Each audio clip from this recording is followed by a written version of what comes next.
Moet ek alleen hier agterbly? Is jy nie meer lief vir my? Dis presies dit wat my nou so onderkry. Soveel ander sit ek hier so alleen. Ek mis jou.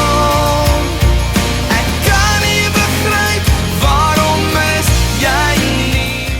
Hallo julle, ek nooi almal uit om saam met my, Ellen Ladd, Jan de Beck en Dani Botha onvergeetlike middag van musiek op 9 Oktober te kom geniet by die Hoopkerk in die Hoop, so 15 km buite Oudtshoorn.